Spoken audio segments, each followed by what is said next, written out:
Bonjour mes amis, j'espère que vous êtes tous bien.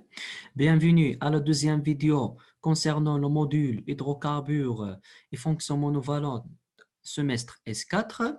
Dans cette vidéo, on va voir les intermédiaires réactionnels et les types de solvants. Donc avant de commencer ou bien de parler des intermédiaires réactionnels, donc on va parler de deux types de rupture de la liaison, comme déjà vu dans la première vidéo. Donc, c'est-à-dire, selon la nature de la rupture, on obtient ces intermédiaires. Donc, trois intermédiaires, soit le carbocation, soit un carbanion, ou bien un carbone libre, c'est-à-dire un carbone sous forme de radicaux. Alors, donc selon la nature de la rupture d'une liaison, c'est-à-dire soit d'une façon homolytique ou bien hétérolytique, on obtient ces intermédiaires. Donc le premier intermédiaire, c'est le carbocation. Donc un carbocation, c'est-à-dire il s'agit d'un carbone chargé positif. Donc ce sont des intermédiaires possédant une charge positive au niveau d'un atome de carbone. Ce sont des réactifs électrophiles. Donc les carbocations à retenir, ce sont des réactifs électrophiles et on va définir qu'est-ce que c'est un réactif électrophile. Donc, un réactif électrophile, c'est-à-dire toutes les espèces chimiques qui sont pauvres en électrons, c'est-à-dire sont déficients en électrons ou bien tout simplement possèdent une lacune vide. Donc, par exemple, le cation H+, c'est un réactif électrophile. Le CH3+, c'est un réactif électrophile, puisque chargé positif. L'acide de Lewis AlCl3, c'est un acide de Lewis, puisque l'aluminium possède une lacune vide. Donc, c'est un réactif électrophile. De la même façon pour NO2+, et BF3 aussi, c'est un acide de Lewis. Donc, les réactifs électrophiles sont appelés des acides de Lewis. Donc, un carbocation, c'est-à-dire, on va parler de la géométrie de carbocation et l'hybridation et l'angle entre deux liaisons dans le cas d'un carbocation. Donc, un carbocation, il est hybridé sp3, c'est-à-dire il est du type AX3, c'est-à-dire l'atome central, c'est l'atome de carbone, est lié à trois substitutions, bien à trois atomes périphériques. Dans ce cas, l'hybridation est de type sp3, c'est-à-dire un seul orbital S et deux orbitales P. Et sa structure, elle est plan. D'accord? Puisqu'il est hybridé sp3 avec les angles de valence et de l'ordre de 220 degrés, c'est-à-dire l'angle entre deux liaisons est de l'ordre de 220 degrés. Donc, lié à ses voisins par trois liaisons, puisqu'il est hybridé sp3, c'est-à-dire est de type AX3, est lié par trois liaisons sigma et elle comporte une charge il comporte une orbitale de pz vide, puisqu'il est chargé positif, c'est-à-dire possède un orbital de pz vide. Donc, par exemple, on va considérer ce substrat, c'est un halogénure d'alkyle, c'est le fluorométhane. Donc, pour la notation, c'est un Rx. Donc, dans la vidéo 3, Inch'Allah, on va voir les classes des halogènes et les classes des halogènes et la notation pour chaque halogène. Donc, c'est CH3Cl. Donc, dans ce cas, c'est-à-dire la densité électronique ou bien le fluor il est chargé partiellement négatif, c'est-à-dire possède une densité de charge négative puisque c'est un élément électronégatif. L'électronégatif du fluor est différent de l'électronégativité du carbone et le carbone chargé partiellement positif. Donc, c'est-à-dire pour casser cette liaison carbone-fluor, donc en présence d'une énergie, donc la rupture sera dans ce cas hétérolytique puisqu'on a une différence de l'électronégativité. D'accord? Donc, en présence de l'énergie, la rupture sera hétérolytique et on va former un carbocation et F-. Et dans ce cas, le carbocation est de géométrie, c'est-à-dire il est plan et hybridé sp2. Donc plan, c'est-à-dire trois liaisons. Et l'angle entre liaisons, c'est de l'ordre 120 degrés et possède l'orbital de pz vide. Donc, on dit dans ce cas, le carbocation, c'est un réactif électrophile, donc sujet des attaques par des réactifs nucléophiles. Et on va définir qu'est-ce que c'est un réactif nucléophile. D'accord. Bon, donc on va définir ou bien on va voir la stabilité des carbocations, c'est-à-dire ou bien les classes des carbocations, c'est-à-dire selon les substitutions qui sont liées à l'atome de carbone, on va définir ces classes. Donc, par exemple, si on remplace un H par un seul groupement alkyle, c'est-à-dire un groupement R, soit alkyle, soit aryl. Dans ce cas, on parle d'un carbocation primaire. Ou bien deux, c'est-à-dire on va substituer deux hydrogènes par deux groupements R. Dans ce cas, on parle d'un carbocation secondaire et trois hydrogènes par des groupements R. On va parler des carbocations tertiaires. Mais est-ce que le carbocation tertiaire est plus stable que secondaire ou l'inverse, c'est-à-dire primaire est plus stable que secondaire ou tertiaire? Donc, la stabilité ou bien les carbocations sont stabilisées par des effets inductifs. Donc, effet inductif plus E, c'est-à-dire est dû à la différence de l'électronégativité.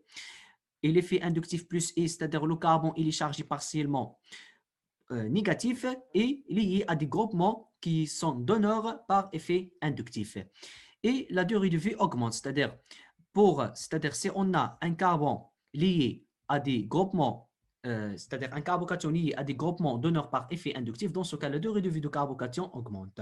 Donc, en général, les carbocations tertiaires, c'est-à-dire il s'agit d'un carbone chargé positif, mais il est lié à trois groupements R. On dit, dans ce cas, c'est un carbocation tertiaire. La notation, c'est un carbone chargé positif tertiaire et plus stable que les carbocations secondaires et le carbocation primaire, puisque dans le cas d'un carbocation tertiaire, il est lié à trois groupements R, donc soit ce sont des groupements donneurs, on va considérer dans ce cas que R, ce sont des groupements donneurs par effet inductif, c'est-à-dire donner des électrons. De la même façon, donc, à retenir, le carbocation tertiaire est plus stable que secondaire que primaire. Donc, avec R, dans ce cas, ce sont des groupements donneurs par effet inductif plus I. Donc, elle stabilise aussi par des effets mésomères. En général, c'est plus M. Donc, c'est-à-dire le carbocation stabilise aussi par des effets mésomères. Donc, si par exemple, on a des systèmes conjugués, dans ce cas, on a la possibilité de faire les formes limites, et plus on a plusieurs formes limites, plus le carbocation, ou bien plus le composé, il est stable. Dans ce cas, pour cet exemple, donc on va considérer c'est un carbone allylique, c'est un carbocation allylique. Donc, le système conjugué possède un système conjugué pi sigma lacune. Donc, on a la possibilité de faire le système conjugué, c'est P sigma lacune donné. Donc, il donne deux formes limites. Dans ce cas, ce carbocation est stable. Donc, c'est un carbocation primaire, mais dans ce cas, il est stable puisqu'il stabilise par des effets mésomères. Un autre exemple, donc, on va considérer ce carbocation. Donc, c'est un carbocation aussi, c'est un carbocation primaire, mais il stabilise par effet inductif. Le système conjugué, c'est N sigma lacune qui va donner une autre forme limite. Donc, à retenir, les carbocations sont stabilisées par des effets inductifs plus I et des effets mésomères. Mais en général, les carbocations tertiaires sont plus stables que les carbocations secondaires et plus stables que les carbocations primaires. Le deuxième réactif ou bien le deuxième intermédiaire dans les réactions organiques. Donc, c'est le carbanion. Donc, le carbanion, c'est-à-dire qu'il s'agit d'un carbone chargé négatif. Donc, par définition, ce sont des intermédiaires possédant une charge négative au niveau d'un atome de carbone. Donc, on dit dans ce cas, ce sont des réactifs nucléophiles. Donc, réactifs nucléophiles, c'est l'inverse des réactifs électrophiles. Donc, par définition, les réactifs nucléophiles, c'est-à-dire ils contiennent soit une charge négative, c'est-à-dire les charges négatives se forment d'un anion, ou bien portent des doublés électroniques libres. Donc, en général, les réactifs nucléophiles possédant un doublet électronique, soit une charge négative, soit un doublet libre. Donc, exemple de quelques nucléophiles ou bien de quelle classe de nucléophiles. Donc, par exemple, les alcoolates RO-, donc RO-, c'est-à-dire c'est un dérivé de l'alcool. Donc, sont nommés les alcoolates, c'est RO-, ce sont des bases fortes et EC, des nucléophiles fortes. OH-, donc OH- bien HO-, c'est une base forte, c'est un nucléophile fort puisqu'il est chargé négatif. Les thiolates RS-, donc c'est un nucléophile fort, mais c'est une base faible puisque les thiolates possèdent un caractère acide. Donc, à retenir, les thiolates, ce sont des bases faibles et des nucléophiles fortes. Le F-, c'est-à-dire les halogénures F-, Cl-, Br- et -, ce sont aussi des nucléophiles puisque il est chargé négatif. L'ion cyanure, l'amine, c'est-à-dire l'amine, R2N-, les éthers, ce sont des nucléophiles, puisque l'oxygène possède un doublet libre, ou bien deux doublets libres, mais un seul doublet libre donne le caractère nucléophile, les alcools, les amines, les thiols, etc. Donc, dans la première série, on a les nucléophiles chargés négatifs. Et la deuxième série, on a des nucléophiles possédant des doublets libres. Donc, on va voir la stabilité des carbanions. Donc les carbanions et les hybridés sp3, c'est-à-dire, donc, pour les carbocations sont hybridés sp2 et les carbanions sont hybridés sp3, c'est-à-dire de structure tétraédrique, puisque lié à 4 substitutions. Donc, c'est l'inverse ou bien c'est différent il est différent de carbocation. Donc, le carbocation, il est hybridé sp2 puisqu'il est lié par 3 substitutions, c'est-à-dire de géométrie triangulaire plan. Mais pour les carbanions, il est hybridé sp3 et sa structure, il est tétraédrique, c'est-à-dire la forme de base, ou bien la forme de base, dans ce cas, il est tétraédrique. Donc, puisqu'il est lié par, il est lié par 3 liaisons, c'est AX3, c'est-à-dire la forme de base, n'est pas la géométrie. La forme de base, elle est tétraédrique, liée par 3 liaisons, 1, 2 et 3, c'est-à-dire est de type AX3 et possède un doublet libre, c'est-à-dire E. Il est chargé négatif, c'est-à-dire possède 2 électrons libres, c'est-à-dire la forme de base est de type AX4 qui donne la géométrie tétraédrique, ou bien la forme de base, elle est tétraédrique. Donc, comment on peut former ces carbanions? Dans ce cas, on va considérer un exemple, c'est-à-dire on va considérer un organo, ou bien on va considérer un CH3Li, c'est-à-dire un carbone lié à un alcalin, et on sait que les alcalins, ce sont des éléments électropositifs, c'est-à-dire possèdent une électronégativité inférieure que le carbone. Donc, il va créer une charge partielle positive sur Li et une charge partielle positive sur le carbone. Donc, en général, les alcalins donnent des cations, c'est-à-dire H+, Li+, Na+, K+, etc. Donc, l'électronégativité du carbone, dans ce cas, elle est supérieure que l'électronégativité de lithium. En présence d'une énergie, dans ce cas, la rupture aussi sera hétérolytique puisque on a une différence de l'électronégativité. Donc, hétérolytique, c'est-à-dire les deux électrons vont déplacer sur l'atome de carbone pour former une charge négative sur le carbone, une charge positive sur le lithium. Donc, va donner un carbanion, c'est-à-dire il y a 3 substitutions, dans ce cas, ce sont des hydrogènes, une charge négative, c'est-à-dire de type AX3, E, de forme de base, ou bien la forme de base, dans ce cas, elle est tétraédrique. Et l'angle de l'ordre de 109 degrés, plus le Li+. Mais en général, donc la stabilité des carbanions est inversée par rapport à les carbocations. C'est-à-dire que les carbocations ou bien les carbanions sont stabilisés par des effets attracteurs, c'est-à-dire -I et les effets mésomères. Dans le cas des carbocations, sont stabilisés par des effets d'honneur, mais pour les carbanions, sont stabilisés par des effets attracteurs par effet inductif, notez -I et effet mésomère. Effet mésomère, c'est-à-dire plusieurs formes limites, le composé il est stable. Donc, par exemple, on va considérer un carbanion avec les substitutions, dans ce cas, ce sont des chlores. Des chlores, donc, les chlores, c'est-à-dire exerce un effet attracteur sur l'atome de carbone, c'est-à-dire on va attirer les électrons, puisque le chlore possède l'électronégativité de chlore, il est différent de l'électronégativité de carbone et supérieur que le carbone, c'est-à-dire il va créer une charge partielle ou bien une densité de charge partielle négative sur le chlore, une densité de charge partielle positive sur le carbone. Donc, puisque le carbone il est chargé négatif, ou bien le carbone il est chargé partiellement positif, c'est l'inverse, on dit que dans ce cas c'est -I, puisque le carbone possède une charge partielle positive. Donc, on a dans ce cas ces 3 groupements attracteurs par effet inductif, c'est-à-dire -I, -I, -I. Donc, il est plus stable que dans ce cas, c'est-à-dire c'est un carbone lié à 2 groupements attracteurs par effet inductif, c'est-à-dire -I et -I. Donc, en général, les carbocations ou bien les carbanions sont stabilisés par des effets attracteurs -I. C'est-à-dire plus l'effet attracteur -I augmente, plus la stabilité augmente. Donc, un exemple par effet mésomère. Donc, on va considérer dans ce cas, donc c'est un carbanion allylique, donc le carbone chargé négatif, et possède un système conjugué, c'est N sigma P, puisqu'on a système conjugué, c'est-à-dire le plus important, il faut tout d'abord l'identifier si on a des systèmes conjugués ou non. Donc, on a un système conjugué, c'est 1 sigma P, c'est-à-dire va donner le deuxième forme limite, puisqu'on a deux formes limites, c'est-à-dire ce composé, il est stable, c'est-à-dire c'est un carbanion primaire, mais il est stable. Donc, à retenir, en général, les carbanions sont stabilisés par des effets attracteurs inductifs moins et les effets mésomères. En général, les carbanions tertiaires est plus stable que les carbanions secondaires et plus stable que les carbanions primaires. Donc, le dernier ou bien le troisième intermédiaire, ce sont des radicaux, c'est-à-dire va donner des espèces chimiques qui possèdent des électrons célibataires. Dans ce cas, la rupture sera homolytique. Donc, par définition, les radicaux, sont des intermédiaires possédant un électron célibataire au niveau d'un atome de carbone. C'est-à-dire, un carbone possède un électron célibataire.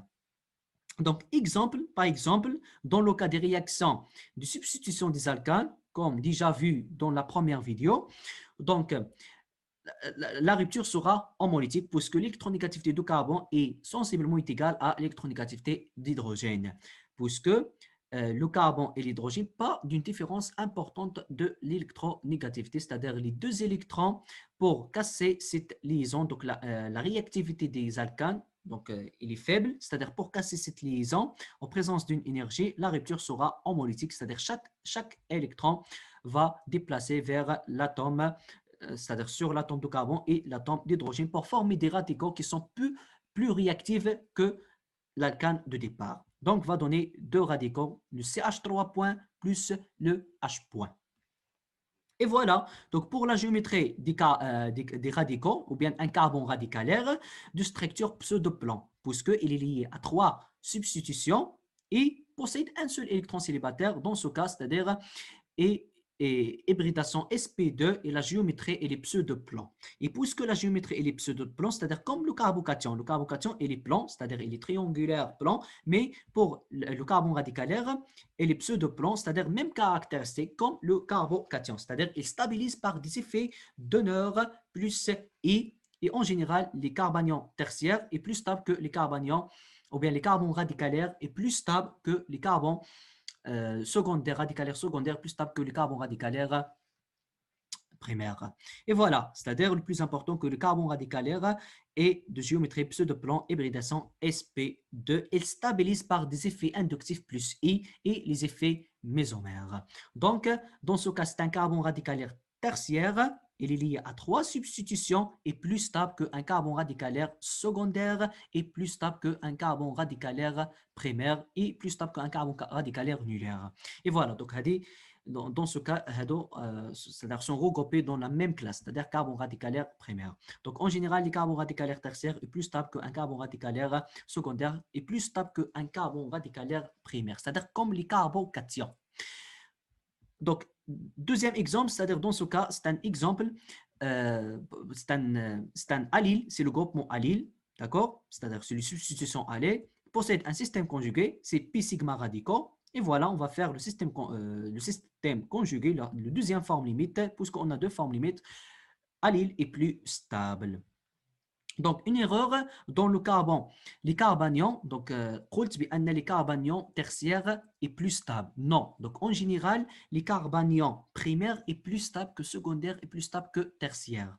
D'accord? Donc, les carbanions primaires est plus stable que les carbanions secondaires et plus stable que les carbanions tertiaires. C'est-à-dire, c'est l'inverse des carbocations. D'accord?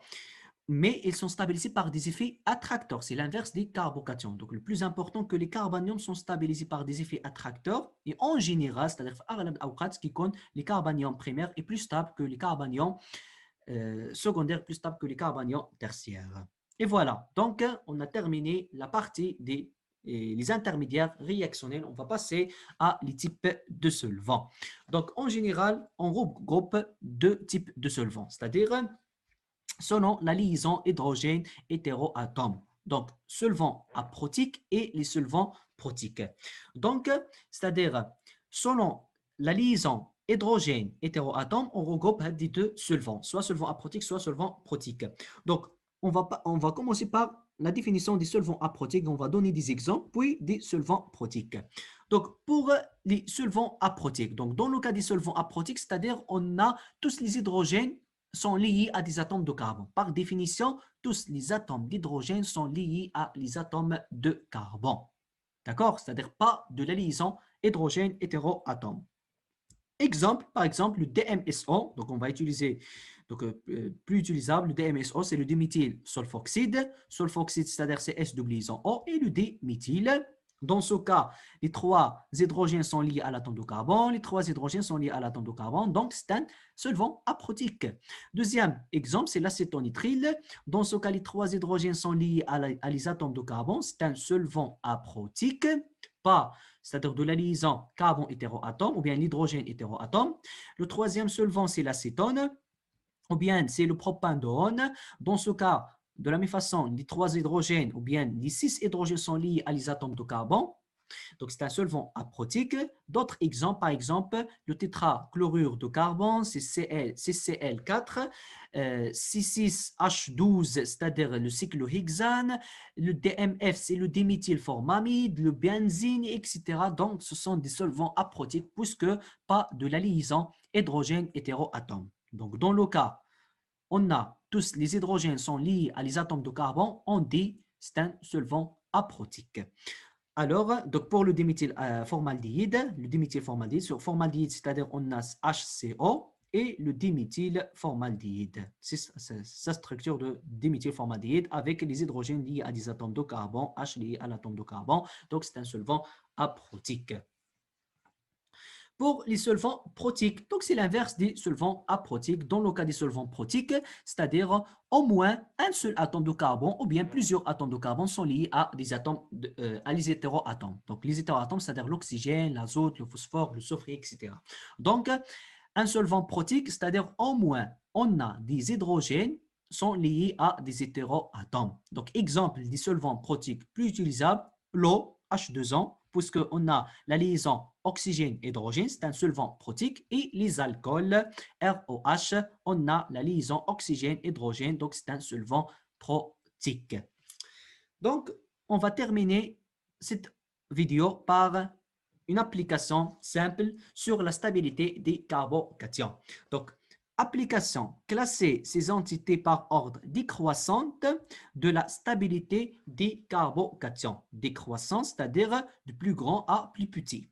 C'est-à-dire le plus stable à le moins stable. Dans ce cas, on a quatre entités. On a, c'est-à-dire ce composé, donc c'est un noyau aromatique, le benzène, il y a CH plus, CH2, CH3. De la même façon, la charge plus sur ce carbone, on a ce composé et on a ce composé, c'est-à-dire quatre composés. Donc, on va classer par ordre de la stabilité des carbocations. Donc on va appliquer les deux règles, c'est-à-dire les carbocations, bien les trois règles. Donc, la première, que les carbocations sont stabilisées par des effets donneurs par effet inductif, plus E. La deuxième, les carbocations sont stabilisées par des effets mésomères. La troisième, en général, les carbocations tertiaires sont plus stables que les carbocations secondaires et plus stables que les carbocations primaires. Et voilà. Donc, dans ce cas, on a ce carbone, c'est un carbocation secondaire. On a ce carbone, c'est un carbocation primaire. Ce carbone, c'est un carbocation secondaire. Ce carbone, c'est un carbocation secondaire. Alors, donc, le carbocation, c'est-à-dire dans ce cas, c'est un carbocation primaire, c'est-à-dire le moins stable. Donc, la première règle, ou bien la troisième règle, en général, les carbocations tertiaires plus stables que secondaires, plus stables que primaires, puisque c'est un carbocation primaire et moins stable que secondaire et que secondaire. Donc, il reste les trois entités A, C et D. Donc, c'est-à-dire pour C et D. Donc, pour C et D. Ou bien pour C. Donc, pour C, on a un carbone lié à un atome de carbone. On a un carbone lié à un atome de carbone. Donc, sur cet atome de carbone lié à trois groupements ou bien à trois substitutions Cl. Et Cl, c'est un élément électronégatif, c'est-à-dire va attirer les électrons et ce carbone va créer une charge partielle positive sur ce carbone. Donc, puisqu'on a une charge partielle sur ce carbone, c'est-à-dire les Cl va exercer un effet attracteur sur cet atome de carbone. Et par conséquent, c'est-à-dire va attirer les électrons pour stabiliser ce carbocation. Donc, dans ce cas, on a ce carbone, il est lié à un carbone voisinage qui est lié à à les substitutions attracteurs ou bien à les groupements attracteurs par effet inductif et l'effet attracteur va diminuer la stabilité.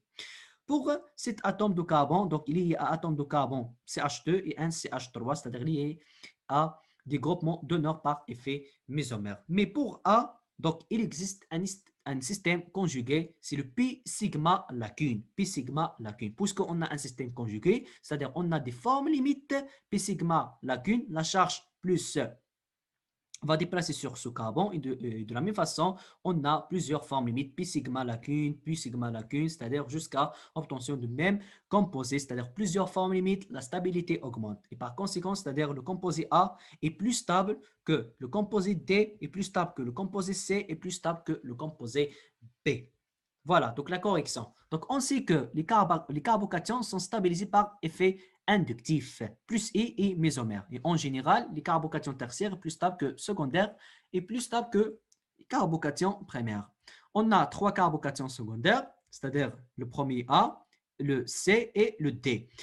Donc, pour A, le plus stable, puisqu'on a un système conjugué. Et le système conjugué ou bien l'effet mésomère est plus fort que l'effet inductif. C'est-à-dire si on a un composé stabilisé par des effets mésomères, est plus fort que un composé qui stabilise par des effets donneurs par effet mésomère. Et par conséquent, le composé A est plus stable. C'est-à-dire on a des systèmes conjugués, car il est conjugué, pi sigma lacune, plusieurs formes limites jusqu'à obtention de même composé avec la délocalisation des électrons. Donc, pour ce composé, c'est-à-dire le composé C, on a dit qu'il est lié à un carbone qui est lié à trois groupements attracteurs et le carbocation, c'est-à-dire il stabilise par l'effet donneur, n'est pas attracteur par effet inductif. Donc, sa stabilité de carbocation est faible, c'est-à-dire l'effet attracteur moins E diminue sa stabilité. Par conséquent, ce composé est plus stable que ce composé. Alors, pour ce composé C, le carbone adjacent est lié à 3 Cl qui influencent sur la stabilité du carbocation, c'est-à-dire puisqu'il est attracteur, donc dans ce cas, la stabilité de ce composé, c'est-à-dire va diminuer. Donc pour cette flèche, c'est-à-dire c'est l'inverse, donc le chlore va attirer les électrons. Donc on a ici l'inverse, le chlore va attirer les électrons de ce carbone et par conséquent, ce carbone devient instable. Donc alors le composé A est plus stable que le composé D, est plus stable que le composé C, est plus stable que le composé B qui est un carbocation primaire. Dans la deuxième série, donc on a un autre exemple dans la deuxième série. Donc on va considérer les trois composés. Donc la charge plus sur carbone, la charge plus et la charge plus. Dans ce cas, tous ce sont des carbocations secondaires puisqu'il s'agit d'un carbone chargé positif et lié à deux groupements alkyles. Donc c'est un carbocation secondaire. De la même façon, lié à deux groupements alkyles, c'est un carbocation secondaire. Et c'est un carbocation secondaire. Donc, c'est-à-dire la règle de, en général, les carbocations tertiaires plus stables que secondaires plus stables que primaires n'est pas applicable dans ce cas. Donc, selon l'effet inductif. Donc, ce carbone, il est lié à quoi? Il est lié à deux groupements donneurs par effet mésomère. Les groupements alkyles, ce sont des groupements donneurs par effet inductif, c'est-à-dire plus E. Donc, le premier, c'est plus E de CH3, le deuxième, c'est plus E de éthyle. Pour ce composé lié à un seul groupement donneur par effet inductif plus I, c'est le CH3, il est lié à un carbone qui est lié à CH3 et Cl. Donc Cl, c'est un groupement attracteur, c'est-à-dire va diminuer la stabilité de ce carbone. Et pour ce composé, mais dans ce cas, c'est-à-dire il est séparé par un seul atome de carbone. On a le CH lié à Cl, il est séparé par un seul atome de carbone. Dans ce cas, il est séparé par deux atomes de carbone, c'est-à-dire CH2, CH2Cl. C'est-à-dire puisqu'il est séparé par deux atomes de carbone, c'est-à-dire l'effet ou bien influence de l'effet attracteur Cl va diminuer. Donc l'effet attracteur en Chine va diminuer, c'est-à-dire le long des trois liaisons, bien longue de deux liaisons. C'est-à-dire que l'effet attracteur de ce composé est important que l'effet attracteur de ce composé, c'est-à-dire de chlore, de la même façon pour le chlore. Donc, ce carbone est moins stable que ce carbone puisque l'effet attracteur de chlore est important que dans le cas du composé C. Donc pour B, dans ce cas, ce sont des carbocations secondaires. Pour B et C, c'est-à-dire pour B et C. Donc pour B, on a un seul effet attracteur. Dans ce cas, on a un seul effet attracteur, mais dans ce cas, il est séparé par un seul atome de carbone, mais dans ce cas, il est séparé par deux atomes de carbone. C'est-à-dire que l'effet attracteur va diminuer, c'est-à-dire il est négligeable, par exemple, pour cette liaison, mais dans ce cas, va attirer les électrons et ce carbone devient instable, puisque il est pauvre en électrons et aussi ce chlore va attirer les électrons, c'est-à-dire devient instable. Et par conséquent, que B est moins stable que C, c'est-à-dire que C est plus stable que B. Par conséquent, le produit A est plus stable que le produit C est plus stable que le produit B. Et voilà. Donc, c'est la terminaison ou bien c'est la fin de cette vidéo, de la deuxième vidéo. Donc, le plus important, que les carbocations sont stabilisés par des effets donneurs, par effet inductif, effet mésomère et en général tertiaire plus stable que secondaire et plus stable que primaire. De la même façon pour les carbons radicalaires, c'est-à-dire un carbone possède un seul électron célibataire, puisque et de la même géométrie de carbocation, et les pseudo-plans. Et les carbanions, c'est l'inverse des carbocations. Les carbanions sont stabilisés par des effets attracteurs, moins I, et les carbanions primaires est plus stable que secondaire en général, et plus stable que tertiaire. Et voilà. Donc, pour les étudiants qui s'intéressent à les systèmes conjugués, donc les 5 systèmes conjugués et l'effet électronique, plus I, moins, et plus I moins I et plus I moins M, donc avec des applications, donc il va trouver une vidéo, donc la vidéo 1 et la vidéo 2 pour playlist des chimies organiques fonctionnelles semestre et 5. Donc il y a des vidéos 1 et 2 qui, qui on a des explications, bien on a la correction et des applications sur les effets attracteurs plus et moins I et plus et moins M et les systèmes conjugués. Et voilà, et bon courage. إن أعجبك الفيديو لا تنسى الإعجاب والاشتراك في القناة.